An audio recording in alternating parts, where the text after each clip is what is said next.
Hey, my name is meteorologist Michael Crowley, and I'll be giving you your Friday afternoon forecast. So we're actually going to be taking a look at a broad area of convection across Baldwin County, moving into Mobile County.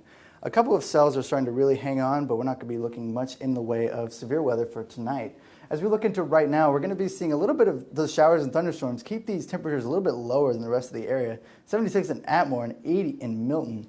Over in Lucedale and Pascagoula, not as much rain over there to cool the temperatures down, so we're going to be seeing a little bit warmer temperatures over there. So for going into tonight, we're going to be looking at a lot more cloud cover, and we'll see a little bit of showers and thunderstorms forecast for Biloxi and Pascagoula. So we'll be looking for that into tonight.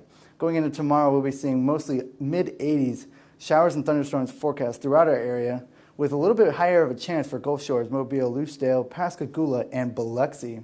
So that will be caused by this cold front that will be approaching from the west. So for right now, we have a very dominating high pressure. But once that starts to move its way out into the Atlantic, we will start to see this cold front start to push in its absence. And so we will see these showers and thunderstorms start to increase our rain chance. And we will see, as it starts to push forward, we'll see more and more rain. And we can be seeing that for Sunday night. So as we look at the rainfall totals going into this weekend, we will see not much in the way of like very large values of rain. Most of it's going to stay up to the north of Mississippi, but maybe some areas such as Evergreen, Jackson, and Hattiesburg. But for Mobile, Daphne, and Gulf Shores, we're not going to be seeing much in the way of rain. So we'll be looking forward to that. So as we look into our Saturday football schedule, we're playing the Raging Cajuns tomorrow at 7 p.m. Kickoff will be at 7 p.m. Looking into halftime, a little bit of drop in temperature. What we're noticing is on kickoff, there might be a little bit of a rain chance. That's just 30% chance.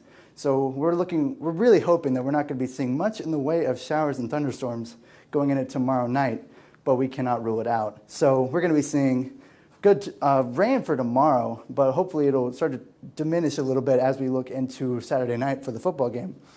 But for those 3 days, we're going to be seeing showers and thunderstorms as that cold front starts to push its way into our area. And we look through the rest of the week, the cold front should actually limit most of our thunderstorms and showers. And you can see the low is actually starting to drop off a little bit, giving us a little bit of a taste of fall weather. Thank you.